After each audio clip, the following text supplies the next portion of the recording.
as well. For more, we are joined by emergency medicine physician Dr. Durrani. Dr. Durrani, it's great to have you with us. So as we've seen in the past in other conflict zones, violence in places like the Democratic Republic of Congo helped the spread of Ebola, violence in Syria helped the spread of polio. How worried should we be that the war in Ukraine could worsen the spread of COVID-19?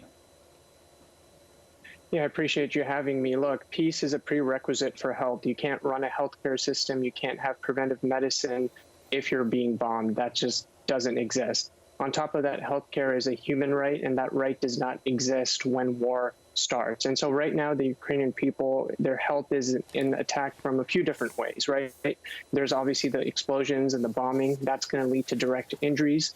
On top of that, as you mentioned, there's the COVID-19 pandemic, and looking at vaccination rates in Ukraine, fully vaccinated folks are under 40%, and that combined with tight quarters because of how they're being evacuated is going to lead to more cases. I wish I could say otherwise, but that's what's going to happen. And then there was also a polio outbreak end of last year in Ukraine that they were just ramping up a vaccination campaign around, and that has now stopped. And so that's a concern. And you always have things like tuberculosis and other communicable diseases that arise when you have mass migration shifts. So there's going to be a lot of factors at play. And I think the main thing that we really need to focus on is ensuring safe humanitarian corridors to get in medical supplies and get out patients. Yeah, the ripple effect is quite concerning when you think about where the war started last month. The World Health Organization warned that Ukraine was already running low on medical oxygen, insulin, cancer drugs, and other supplies. And that was before some of the major cities were encircled and hospitals were shelled. I can only imagine it's even harder to get supplies. And now, is it even possible to get those supplies in to those who need it without some kind of ceasefire?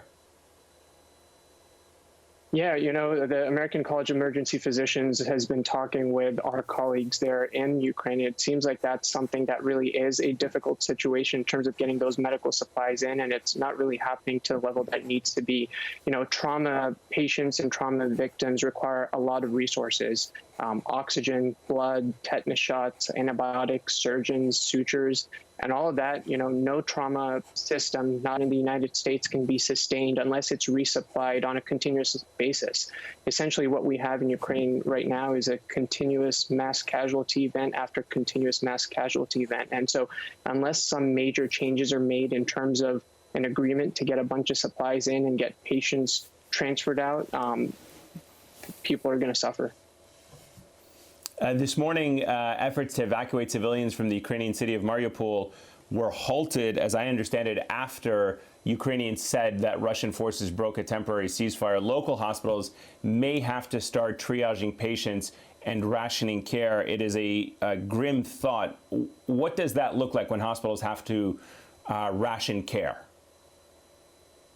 Yeah, that's, you know, a worst nightmare for any medical provider. And it essentially, you know, you break down patients into three categories. Patients who, you know, can get up and walk around and are awake and alert, and you say, hey, you need to leave the hospital or the medical facility because you are not that bad off.